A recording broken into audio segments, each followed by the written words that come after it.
तो उसका उद्धार तो होता ही है। यदि मान लीजिए, क्योंकि जो पाप कर्म में लिप्त हो जाता है उससे भगवान का भजन, उससे भगवान की कथा श्रवण नहीं की जा सकती।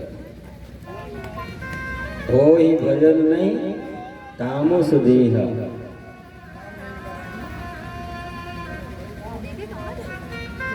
जो तामसी हो जाता है, जो पाप कर्म में संलिप्त हो जाता है, उससे भगवान का भजन नहीं हो पाता। वो भगवान की कथा को श्रवण नहीं कर सकता।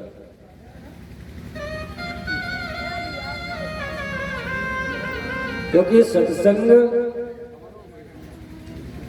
संतों का सानिध्य ये भगवान की कृपा से ही मिलता है।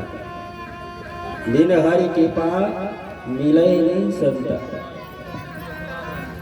जब आप भजन करते करते भगवान की जब कृपा हो जाएगी तो संत मिलेंगे, और संत मिलेंगे तो सत्संग प्राप्त होगा।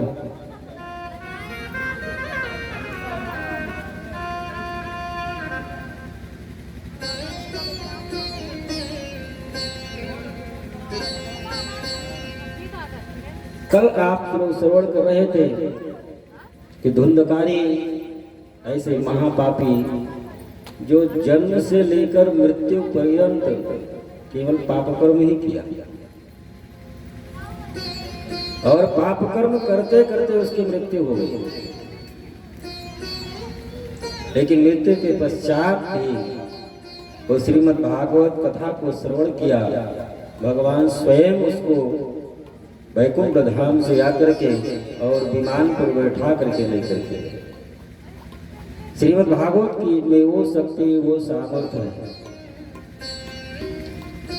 श्री सूत जी महाराज कहते हैं कि ये भागवत कोई साधारण ग्रंथ, साधारण पोथी नहीं है। ये भागवत भगवान का ही स्वरूप है। क्योंकि जब द्वारिकाधीश भगवान कृष्ण अपनी लीला का संवरण करके जब जाने लगे तो उद्धव आकर के भगवान के चरणों में प्रणाम करके निवेदन करने लगे कि प्रभु, अब आप इस धरातल को छोड़ करके जा रहे हैं, हम जैसे भक्त अब किसके सहारे रहेंगे। तो भगवान ने कहा कि हम इस शरीर से तो जा रहे हैं, लेकिन अब धरातल पर कलयुग में मैं भागवत के स्वरूप में इस धरातल पर रहूंगा। ये स्वयं भगवान का ही स्वरूप है भागवत। श्री सूत जी महाराज कहते हैं, इदं भागवतम नाम पुराणं ब्रह्म संहितं उत्तम श्लोक चरितं चकार भगवान ऋषि। ये स्वयं भागवत 4 श्लोक में था। एक प्रात पार्वण परमेश्वर भगवान नारायण के मुख से निकला 4 श्लोक, उसी को भागवत कहते हैं। सतयुग, द्वापर और त्रेता तक ये भागवत 4 ही श्लोक में थे। लेकिन इसकी व्याख्या क्यों की गई? क्योंकि द्वापर, त्रेता और सतयुग में जो मानव होते थे उनको इतना ज्ञान था कि वो 4 ही श्लोक से संपूर्ण भागवत को समझ सकते थे। लेकिन कलयुग में मंदास मंद मतयो मन भाग्याय कृताः। कलयुग के मानव की बुद्धि उतनी तीव्र नहीं होगी, उस बात को समझ नहीं पाएंगे। इसलिए श्री व्यास जी महाराज को चतुश्लोकी भागवत को 4 श्लोक का ये जो भागवत था, इसको 18,000 श्लोकों में व्याख्या कर लिया। सूची से शौनक जी ने प्रश्न किया कि महाराज, ये व्यास जी महाराज कौन थे? आपके गुरुदेव के पिताजी थे, लेकिन आप इनके बारे में कुछ हमको बताने की कृपा करें। सूची महाराज कहते हैं कि भगवान नारायण के द्वारा ब्रह्मा की उत्पत्ति हुई और ब्रह्मा के पुत्र हुए वशिष्ठ जी महाराज। ब्रह्मा जी के मानसिक पुत्र वशिष्ठ जी महाराज, वशिष्ठ जी के पुत्र हुए शक्ति और शक्ति के पुत्र पराशर और पराशर सत्यवती जी के द्वारा व्यास जी का जन्म हुआ। व्यास जी जन्म लेने के बाद में कुछ दिन के बाद में वो अपने माता पिता के चरणों में प्रणाम करके हिमालय पर्वत सरस्वती नदी के किनारे पहुंच गए। कठिन तपस्या करने के लिए बैठे, आंख मूंद करके भगवान का ध्यान जो ही लगाते हैं उनको संसार दिखाई पड़ने लगा कि आने वाला समय कलयुग होगा। कलयुग के मानव की आयु बहुत कम होगी, उनका उद्धार कैसे हो? क्योंकि सनातन धर्म को सही रास्ता दिखाने वाला तो केवल वेद है और इन वेद के मंत्रों के, वेद की ऋचाओं को कलयुग के जीव समझ नहीं पाएंगे। तो एक वेद था, उसका 4 विभाग किए, ऋग्वेद, यजुर्वेद, सामवेद, अथर्ववेद, लेकिन तब फिर भी मन को शांति न मिली। लेकिन वेद पर अधिकार केवल ब्राह्मणों का ही है।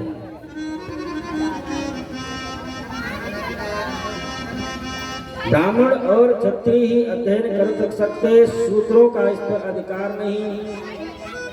इसलिए व्यास जी ने महाभारत जैसे ग्रंथ की रचना कर डाली, लेकिन तब फिर भी मन को शांति न मिली।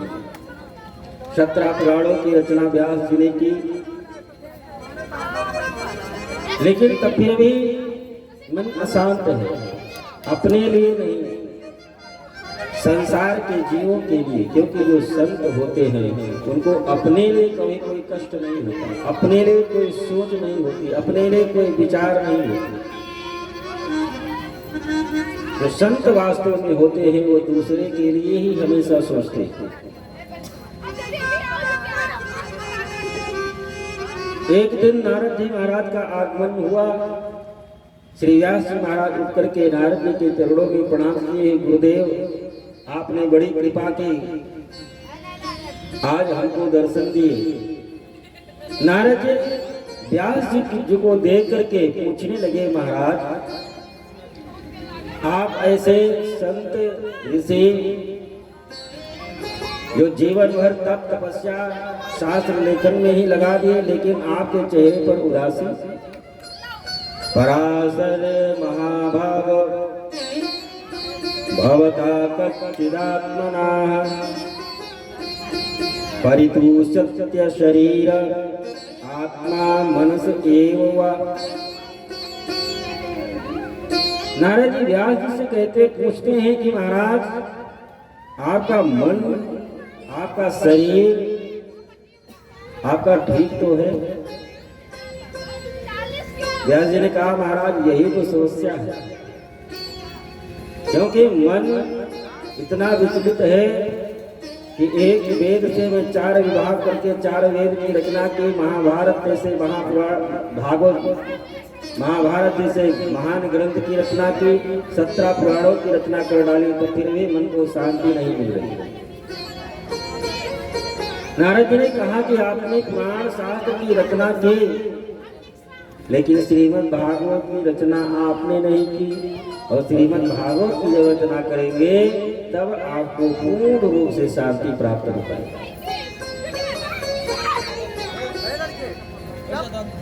व्यास जी ने कहा कि महाराज अब तो वृद्धावस्था आ गई, अब तो हमसे लेखन का कार्य हो नहीं पाएगा।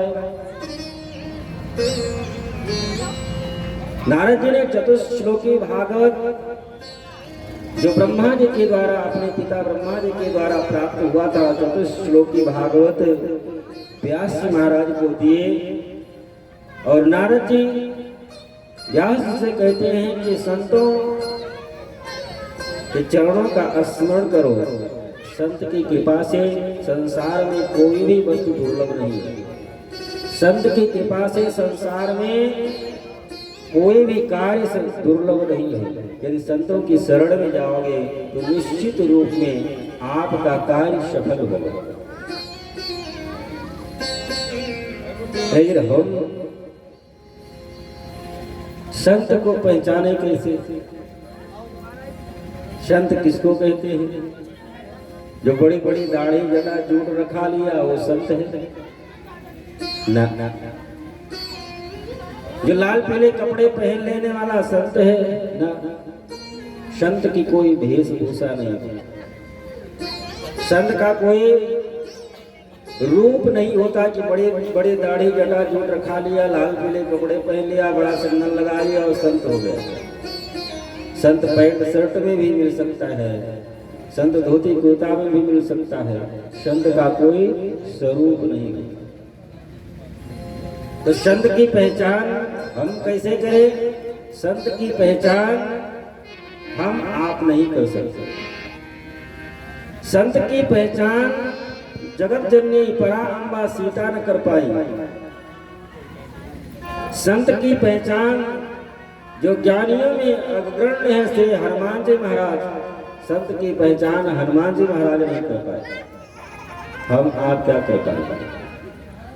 रावण संत का वेश ही बना करके आया और सीता जी पहचान न पाई कि ये संत है कि रावण है, और हरण करके लेकर के चला गया।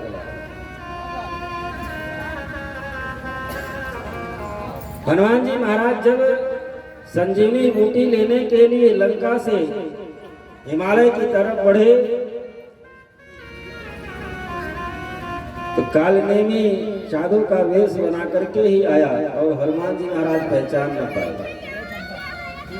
एक मकड़ी न मिली होती तो रात भर उसी के चक्कर में फंस जाते और लक्ष्मण जी की मूर्छा नहीं थी। तो संत की पहचान जब हनुमान जी महाराज जैसे ज्ञानियों में अग्रणी हो न कर पाए, जगत जननी परम्बा सीता न कर पाए, तो संत की पहचान हम आप कैसे कर सकते हैं? किसको हम संत माने, किसको पाखंडी माने? संत का दर्शन और संत का मिलन, बिना हरि कृपा मिले नहीं संता। जब भगवान का भजन करते करते और भगवान की जब कृपा हो जाएगी तो संत अपने आप मिल जाएंगे। और संत तो संसार में जो भगवान में जिस कार्य को न कर सकते वो कार्य संतों में सामर्थ्य है करने। आइए हम लोग भी थोड़ा सा संतों के, संतन के संग लागी तेरी अच्छी बनेगी, संतन के संग लागी तेरी अच्छी बनेगी, संतन के संग लागी तेरी अच्छी बनेगी, संतन के संग लागी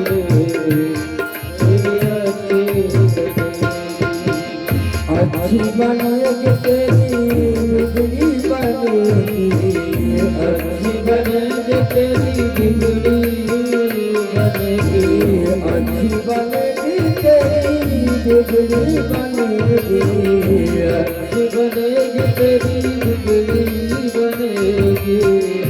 ओयो तेरो बड़ो भागी तेरी अच्छी बनेगी, ओयो तेरो अच्छी बनेगी।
द्रौपदी की बन गई प्रहलाद जी की बन गई, द्रौपदी की बन गई प्रहलाद जी की बन गई, द्रौपदी की बन गई प्रहलाद की बन गई, द्रौपदी की बन गई प्रहलाद जी की बन गई। जादू के तो जादू में तेरी अच्छी बनेगी, जादू के तो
बोले भागवत भगवान की जय।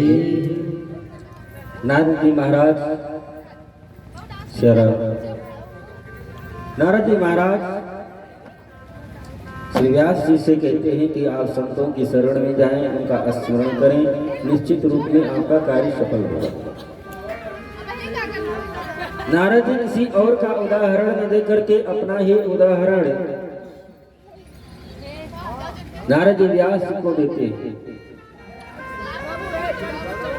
अहम पुराते भवे अभवं मुनि दास्यास्तु कस्यचन वेदवादिनम्।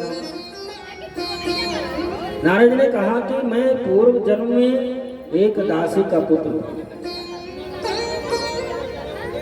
मेरी माँ एक आश्रम में साधु संतों की सेवा किया करती थी, जूठे बर्तन धुला करती थी, जो संत कहते उनका कार्य किया करती थी।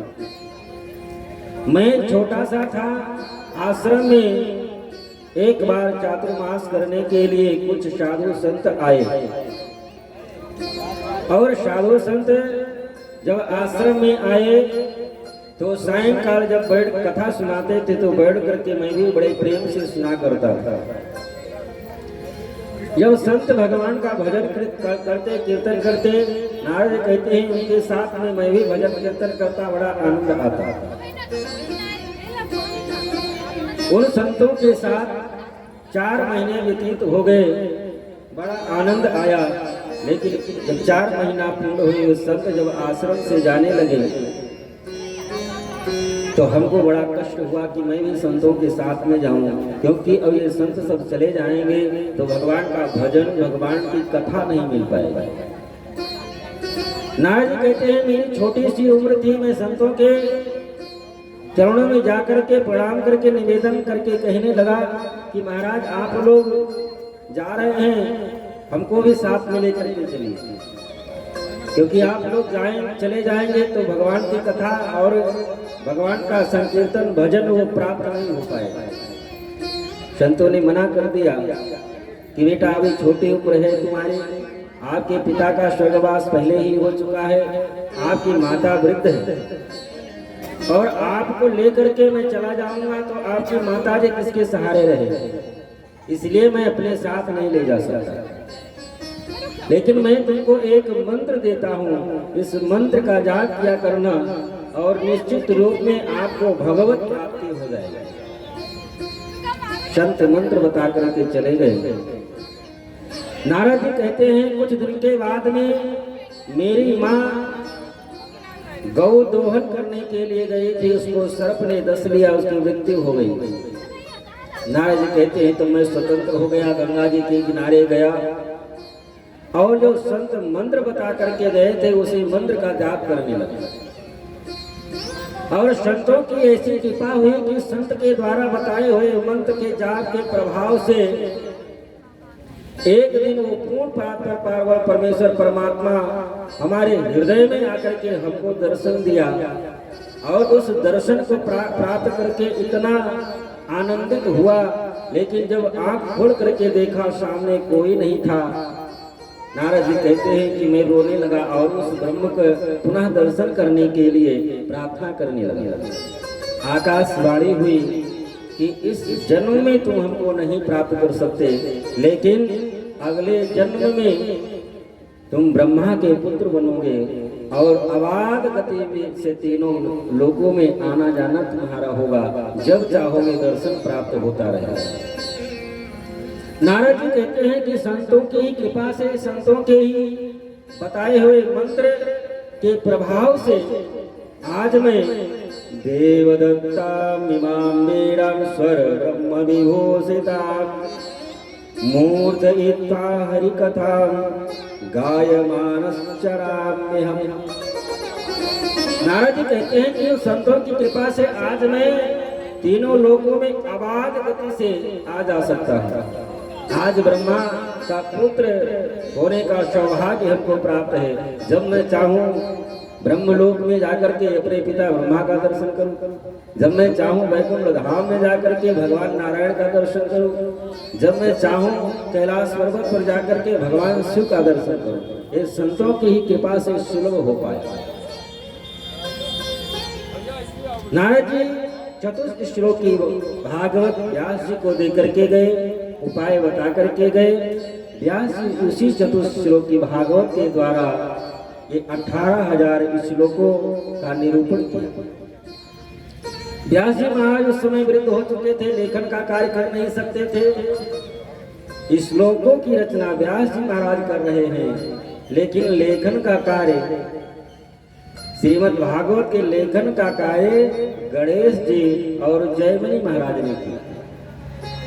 अन्य 17 पुराणों का लेखन भी व्यास जी महाराज ने किया था, लेकिन श्रीमद् भागवत की श्लोकों की रचना व्यास जी करते जा रहे हैं, क्योंकि वृद्ध अवस्था हो चुकी थी। लेकिन लेखन का कार्य गणेश जी और जयमनी महाराज कर रहे हैं। इस प्रकार से चतुश्लोकी भागवत के द्वारा, जो भगवान नारायण के द्वारा प्राप्त चतुश्लोकी भागवत था, उससे 18,000 श्लोकों के द्वारा श्रीमद् भागवत का निरूपण श्री व्यास जी महाराज ने किया। व्यास जी महाराज ने श्रीमद् भागवत की रचना तो कर ली, लेकिन ये परमहंसों की संहिता है, ये सबको देने के योग्य नहीं है। मन में विचार करने लगे कि शिष्य पर शिष्य तो हजारों की संख्या में है, लेकिन जो काम क्रोध मद लोभ चारों पर विजय प्राप्त कर लिया हो वही इसका अधिकारी है। ऐसा तो कोई हमारा शिष्य ही नहीं है, इसको मैं दूं। लेकिन फिर मन में विचार आया कि हमारा तो पुत्र है। श्री सूत जी महाराज, श्री शरण जी ने महाराज ने पूछा कि महाराज श्री सुखदेव जी महाराज का जन्म इनका कैसे हुआ और कैसे श्रीमद् भागवत व्यास जी श्री सुखदेव जी महाराज को दिए, आप बताने की कृपा करें। ये सुखदेव जी महाराज भगवान के ही अवतार हैं, कोई साधारण पुरुष नहीं है। लेकिन कोई कार्य जब जल्दी करना होता है तो भगवान नारायण के मन नारद जी कहे जाते हैं। एक दिन नारद जी कैलाश पर्वत पर पहुंचे। भोले बाबा तो गुफा में बैठ करके भगवान का भजन कर रहे थे। मैया पार्वती जी थी। नारद बाबा पहुंचे, माँ पार्वती नारद बाबा को जल पान कराई। बाबा बहुत दिनों के बाद में आए। नारद जी कहने लगे कि माता क्या करें, अब कहीं आने जाने का मन नहीं करता। क्यों? क्योंकि अब संसार में बड़ा छल कपट है। पति अपने पत्नी से कपट करता, पत्नी अपने पति से कपट करती, बेटा अपने माँ बाप से कपट करता। अब बड़ा छल कपट संसार में है। पर माँ पार्वती ने कहा कि हमारे यहाँ तो ऐसी बात नहीं है। भोले बाबा हमसे कभी कपट नहीं करते, कभी छल नहीं करते और कभी हमसे आज तक कोई बात छुपा करके नहीं रखते। तो आप कैसे कहते हैं कि संसार में सब छल कपट करते हैं, एक दूसरे से बात को छुपा करके रखते हैं? नारद जी ने कहा बड़ी अच्छी बात है, लेकिन यदि आपसे भोले बाबा इतना प्रेम करते हैं तो आपको ये भी बताए होंगे जो गले में मुंडों की माला पहनते हैं वो किसकी है? क्या आपको बताए कभी? पार्वती जी ने कहा ये बात तो आज तक हमसे नहीं बताई। पार्वती जी ने कहा कि ये बात तो बाबा ने आज तक हमसे नहीं बताई। तो नारद जी ने कहा क्या आपसे प्रेम और खाक करते हैं? पार्वती ने कहा कि ये तो बात बाबा ने आज तक नहीं बताई। नारद जी ने कहा ठीक है, यदि जानकारी करना है वैसे तो सीधे साधे बाबा बताएंगे नहीं।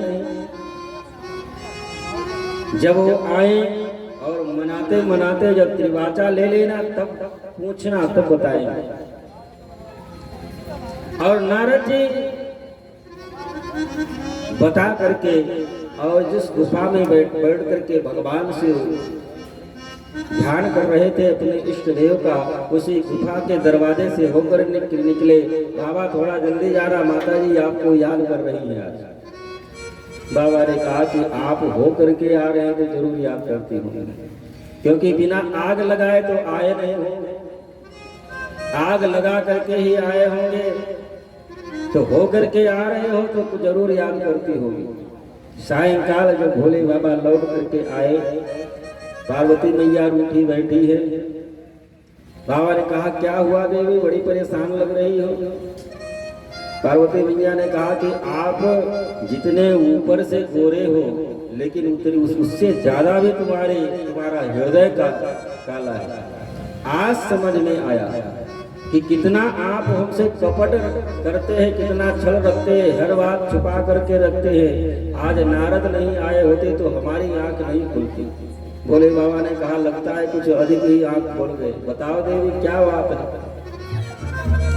ऐसे में नहीं बताऊंगी, आप बताओ कि जो मैं पूछूंगी आप बताओगे?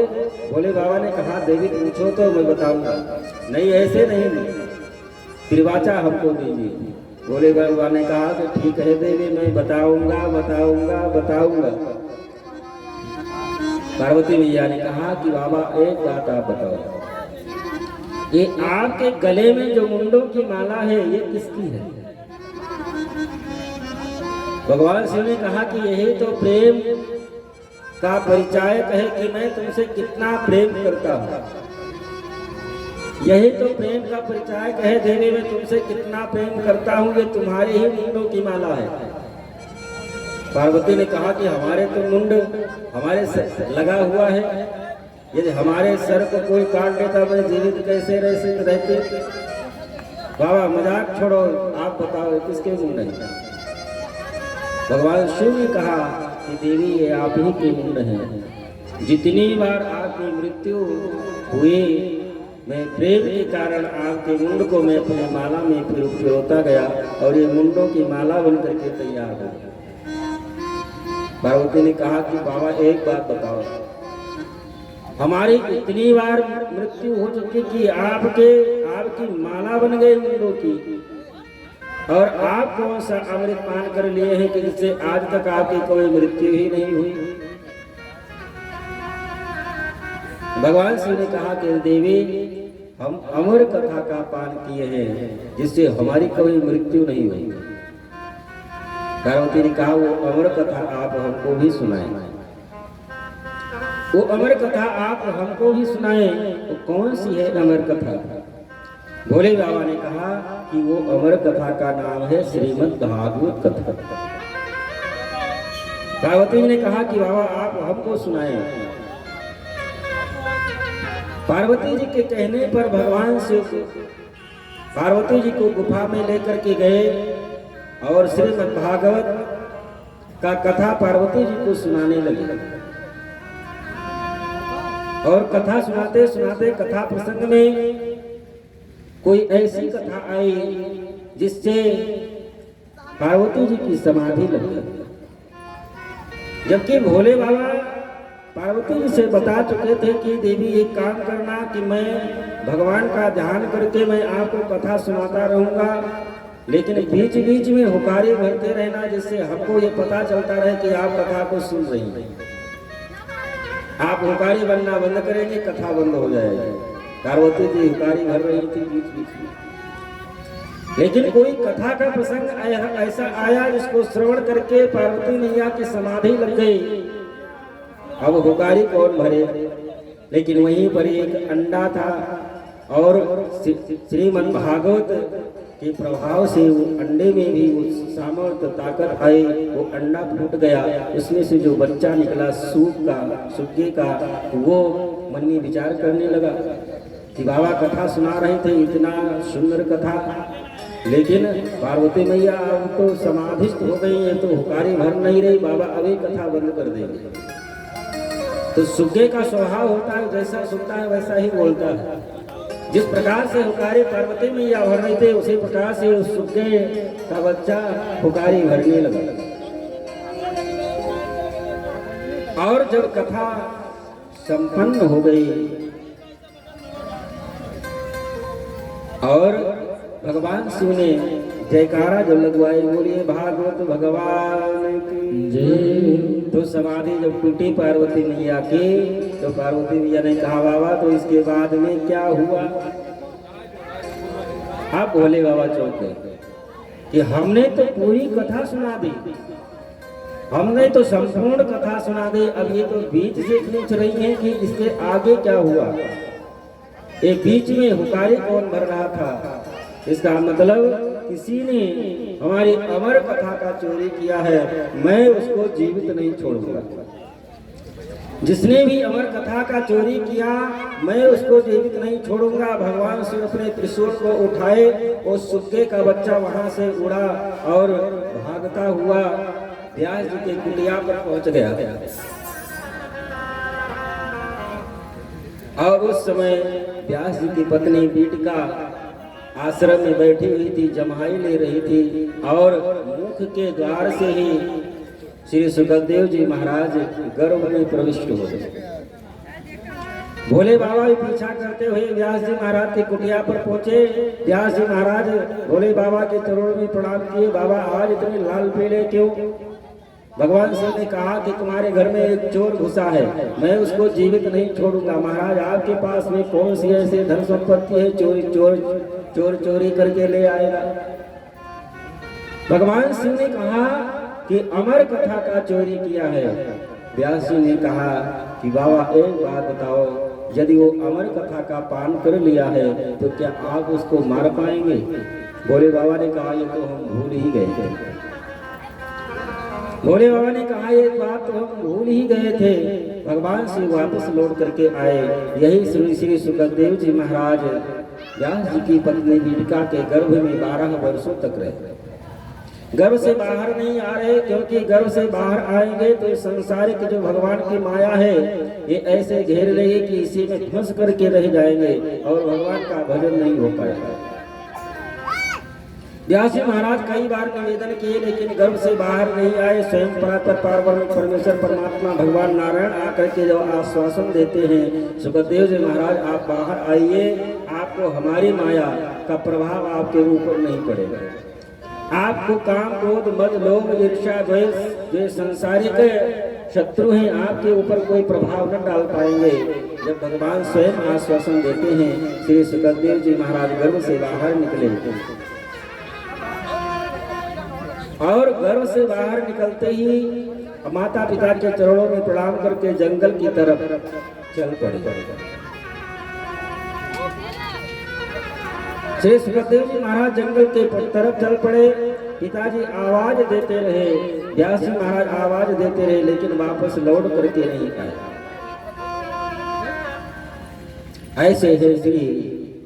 ऐसे परमहंस श्री सुखदेव जी महाराज। बोलो श्री सुखदेव जी महाराज की जय हो। लेकिन व्यास महाराज ने जब भागवत की रचना कर ली, मन में विचार करने लगे परमहंसों की संगीता इसको प्रदान करें, इसके योग्य तो केवल हमारा पुत्र सुखदेव ही है। लेकिन वो तो परमहंस है, उसको तो संसार से कोई लेना देना नहीं। जन्म लेते ही जंगल में चला गया, लौट करके आए तब ना दे। तो व्यास जी महाराज अपने शिष्यों को भागवत के 4 श्लोकों को रटा करके भेजे, जहां पर श्री सुखदेव जी महाराज बैठ करके तप कर रहे थे। और व्यास जी के वो 4 शिष्य आकर के भागवत के श्लोक का गायन करते हैं। श्री सुखदेव जी महाराज जहां पर बैठे हुए हैं। बरहापीडं नटवरवपु कर्णयोर कर्णिकारं बिभ्रदवासा कनककवशं वैजयन्तीं च मालां रन्ध्रान् वेणुर्रधरसुधया पूरयन् गोपवृन्दैः वृन्दारण्यं सपदरमणं प्राविशद गीतकीर्तिः। इस श्लोक के माध्यम से भगवान के रूप सौंदर्य का वर्णन व्यास जी महाराज ने किया है कि भगवान सायंकाल के समय गौचारण करके वापस लौट करके आए हैं और इनका इतना सुंदर स्वरूप है, उनके स्वरूप का वर्णन किया। श्री सुखदेव जी महाराज इस श्लोक को सुन करके आंख तो खोले, लेकिन फिर मन में विचार करने लगे कि वो परात्पर पार्वर परमेश्वर परमात्मा सुंदर है, उसका स्वरूप सुंदर है, वो सब कुछ ठीक है, लेकिन बहुत ऐसे होते हैं कि देखने में ऊपर से तो बड़े अच्छे लगते हैं, लेकिन उनका हृदय बड़ा कठोर होता है।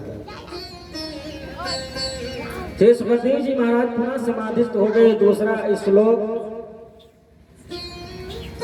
जब बट ब्रह्मचारियों ने गायन किया उनके स्वभाव के बारे में, क्योंकि रूप तो सुंदर है, लेकिन अब स्वभाव के बारे में श्लोक का गायन किया। अहो वकीयं मस्तन कालकूटं जिघांसया वाय यदप्यसाधवि लेभे गतिं धात्रचितं ततोऽन्यं कं वा दयालुं शरणं व्रजेम। इस श्लोक के माध्यम से भगवान के स्वभाव को बताया कि वो परमात्मा कितना बड़ा दयालु है, कितना बड़ा कृपालु है, कि जो पूतना स्तन में विष लगा करके आए भगवान को मारने के लिए, शत्रुता का भाव लेकर के आए, लेकिन भगवान वो कितना बड़ा दयालु है, कितना बड़ा कृपालु है कि उस पूतना को वो गति दी, सदगति दी, जो गति यशोदा और देवकी को कई वर्ष के बाद में प्राप्त हुई। वो गति सबसे पहले भगवान ने पूतना को ही प्रदान कर दी, क्योंकि परमात्मा का तो स्वभाव है कि सन्मुख होई जीव मोहि जवहि जन्म कोटि अघनासहि तवहि। लोग कहते हैं कि हम पापी हैं, हम भगवान के शरण में कैसे जाएं, हम भगवान के शरण में नहीं जा सकते, कैसे भजन पूजन हो पाएगा, हमारा उद्धार कैसे होगा। भगवान कहते हैं कि तुम एक जन्म की बात कर रहे हो कि हम इस जन्म में हमारे द्वारा पाप हो गया। अरे भैया, तो कम से कम हमारे शरण में तो आओ, हमारे सन्मुख तो आओ। तुम एक जन्म के लिए रो रहे हो, हमें वो शक्ति, वो सामर्थ्य है कि सन्मुख हो ये जीव मोहि जवहि जन्म कोटि अघनासहि तवहि। करोड़ों जन्मों के जो तुम्हारे पाप हैं उनको नष्ट करने की सामर्थ्य हमारे में, क्योंकि कम से कम एक बार हमारे सन्मुख तो आओ, हमारी शरण में तो आओ।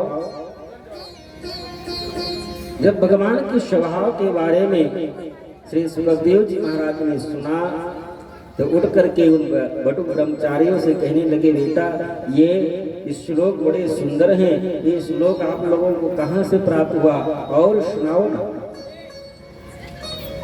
ब्रह्मचारियों ने कहा कि यदि आपको और श्लोक चाहिए तो आप अपने पिता के पास में चले, उनके पास में 18,000 श्लोक है इसी प्रकार। हम तो जितना हमको जानकारी थी, जिनका जितना हमको पता था, उतना हम आपके सामने गाए। श्री सुखदेव जी महाराज अपने पिता व्यास जी के पास में आए। व्यास जी महाराज श्री सुखदेव जी को श्रीमद् भागवत महापुराण प्रदान किए। श्री सूत जी महाराज से श्रवण जी ने कहा कि महाराज ये श्रीमद् भागवत परमहंसों की संहिता है, ये श्रीमद् भागवत इतना महान ग्रंथ है, इस श्रीमद् भागवत की इतनी बड़ी महिमा है, तो श्री राजा परीक्षित को ही श्री सुखदेव जी महाराज सबसे पहले श्रीमद् भागवत कथा क्यों श्रवण कराए?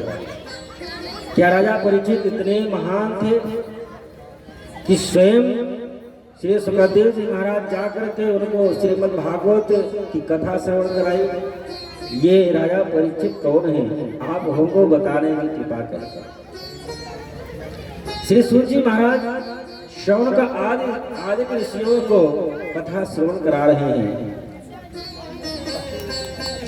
श्री सूत जी महाराज कहते हैं कि राजा ऋषियों,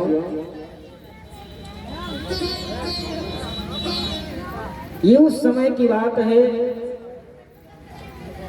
कि महाभारत का युद्ध जब होने वाला था, भगवान दुर्योधन को समझाने का बहुत प्रयास किया।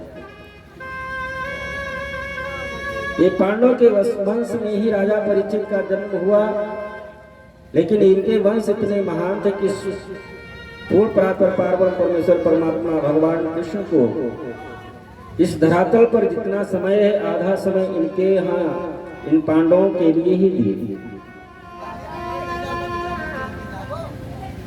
और महाभारत युद्ध ना हो इसका प्रयास भगवान कृष्ण ने बहुत किया।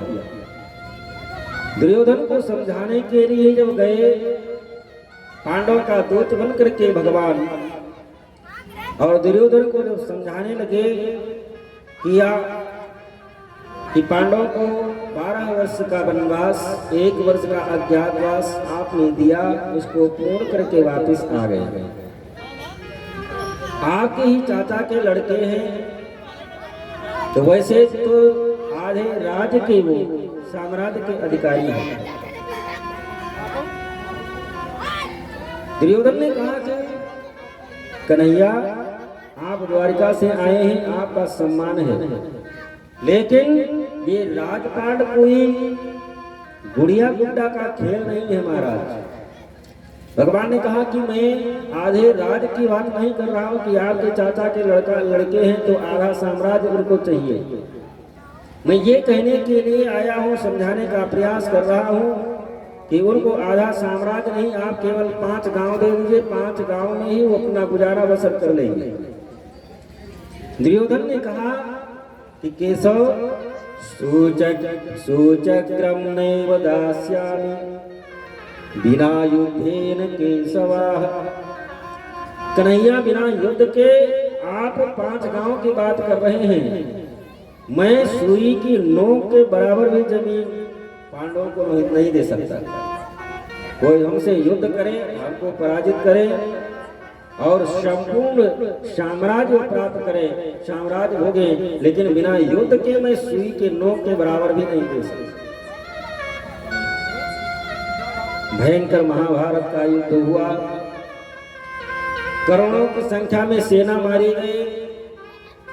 दुर्योधन के 100 भाई थे, वो भी मार दिए गए। बड़े बड़े महारथी उस महाभारत के युद्ध में मारे गए। और यदा मृदे कवरो सृंजयान वीर व्यतो वीर गतिं गतेषु मृकोदरावित्त गदा विमरसा भगनोरुदंडे धृतराष्ट्रपुत्रे। भीम ने दुर्योधन की कमर पर गदा का प्रहार किया और उसकी कमर टूट गई है और वो युद्ध स्थल में पड़ा हुआ है। दुर्योधन युद्ध स्थल में पड़ा हुआ है, भीम के गदा के प्रहार से कमर टूटी है। और द्रोणाचार्य के पुत्र अश्वत्थामा मन में विचार किया कि हमारा मित्र दुर्योधन युद्ध स्थल में पड़ा हुआ है, चल करके देखो। अश्वत्थामा आया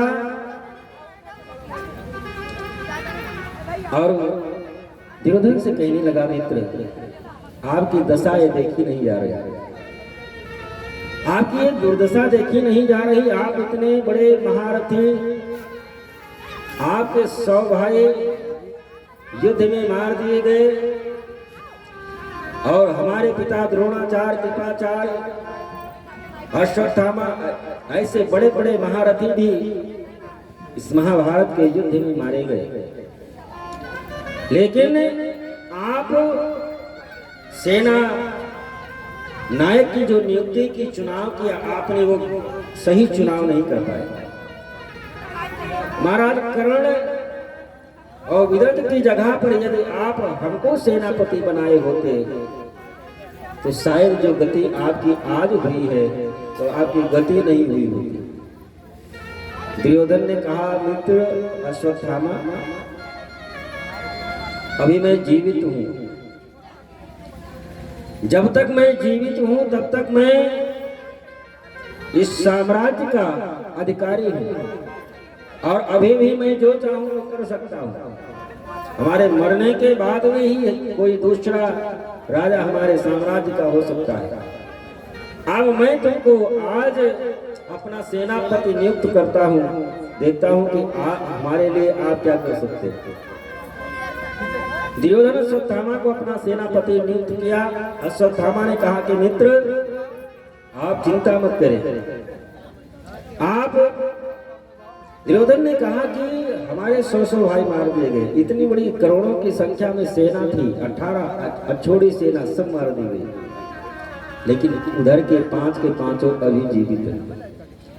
उन 5 में से यदि एक भी मार दिया गया होता तो हमारी मृत्यु आसानी से हो सकती थी, क्योंकि हमको ऐसा आशीर्वाद मिला हुआ है कि हमारी मृत्यु जब अत्यंत खुशी और अत्यंत कष्ट दोनों एक साथ में होगी तभी हमारी मृत्यु हो सकती। दुर्योधन ने कहा कि 5 में से यदि एक भी मार दिए गए होते तो मैं आसानी से मर जाता, लेकिन हमारे 100 के 100 भाई मार दिए गए, उधर के 5 के 5 अभी जीवित हैं। अश्वत्थामा ने कहा, मित्र दुर्योधन आप चिंता मत करें, आप एक की बात कर रहे हैं, मैं 5 का सर आज रात में काट लेकर के आऊंगा, आपके सन्मुख रखूंगा। अश्वत्थामा ने प्रतिज्ञा कर ली और 5 पांडवों को मारने के लिए नंगी तलवार लेकर के निकल पड़ा, लेकिन जाको राखे साइया मार सके न कोई, बाल न बाका कर सके जो जग बैरी हो। जिसके रक्षक स्वयं पूर्ण पाता पार्वती परमेश्वर परमात्मा द्वारकाधीश हो, उसका कौन क्या बिगाड़ सकता है। 5 भाइयों को द्वारकाधीश उस दिन रात्रि में घुमाने के लिए निकल पड़े और युद्ध जीत ही चुके हैं। शरद रात्रि है, बढ़िया सुंदर रात्रि है, चलो कहीं घूम लेते हैं। 5 भाइयों को लेकर के भगवान कृष्ण चले गए, लेकिन अश्वत्थामा जब आया तो 5 पांडवों के जो 5 पुत्र थे उन्हीं के चारपाई पर लेटे हुए थे। अश्वत्थामा समझ नहीं पाया ये पांडव हैं या पांडव के पुत्र हैं, और उस सोते हुए 5 बच्चों का सिर काट करके अश्वत्थामा रात्रि में लेकर के चला गया। और दुर्योधन के पास में जब 5 का सर लेकर के पहुंचता है तब तक सुबह हो जाती है। दुर्योधन ने जब 5 पांडवों के पुत्रों को देखा तो उसको बड़ा कष्ट हुआ। दुर्योधन ने कहा कि अश्वत्थामा तुमने यही क्या किया, मैंने पांडवों की बात की थी, तुमने तो पांडव पुत्रों के सर को काट करके लेकर के चला आया। अब तो हमारे वंशों को कोई पितृ तर्पण करने वाला भी नहीं बचा, हमारे वंश को कोई अब पिंड दान करने वाला भी नहीं रहेगा। क्योंकि इन्हीं से आगे हमारा वंश चलता। तुमने तो हमारे वंश को ही समाप्त कर दिया और इसी कष्ट में दुर्योधन की मृत्यु हो गई।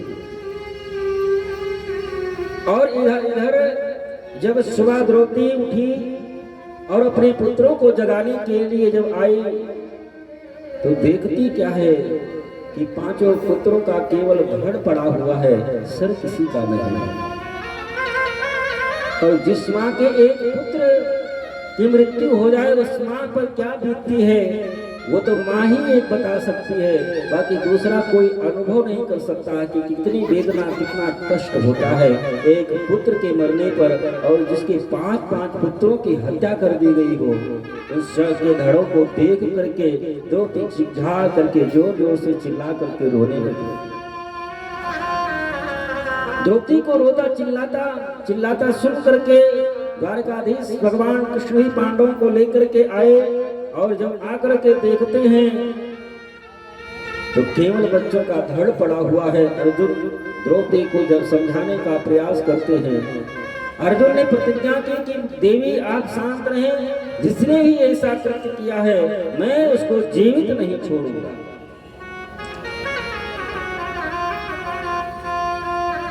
दुर्योधन अर्जुन प्रतिज्ञा किए और मन में विचार किए कि ऐसा कृत्य अब कोई करने वाला तो है नहीं, ये गुरु द्रोणाचार्य का पुत्र अश्वत्थामा ही है जो ऐसा कृत्य किया होगा।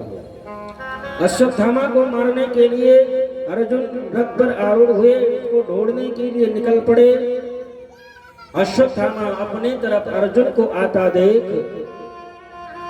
समझ गया कि अर्जुन आज हमको जीवित नहीं छोड़ेगा। मरता क्या न करता, अश्वत्थामा ब्रह्मास्त्र अर्जुन के ऊपर छोड़ दिया। अर्जुन के ऊपर ब्रह्मास्त्र छोड़ दिया। अर्जुन ने अपनी तरफ ब्रह्मास्त्र आते हुए देख करके भगवान के चरणों में गिर करके प्रार्थना करने लगे, प्रभु कृष्ण कृष्ण महाबाहो भक्तानां अभयंकरः त्वमेको दह्यमानानां पवर्गोऽसि संश्रिते। प्रभु ये ब्रह्मास्त्र हमारे तरफ आ रहा है, अभी कुछ ही क्षणों में हमको जला करके राख कर देगा। प्रभु हमारी रक्षा करें, आप हमारी रक्षा करें, क्योंकि हम हमारे परिवार का और हमारे रक्षक हर प्रकार से कृपा करने वाले आप ही हैं। आप ही के सहारे हमारा जीवन है, आप ही के सहारे हमारा परिवार है। प्रभु आप हमारी रक्षा करें। मेरा कोई न सहारा बिन तेरे, कोई न सहारा बिन तेरे, गुरुदेव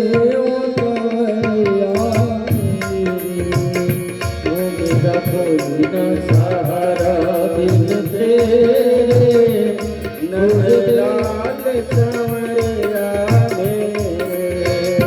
मेरा कोई न सहारा बिन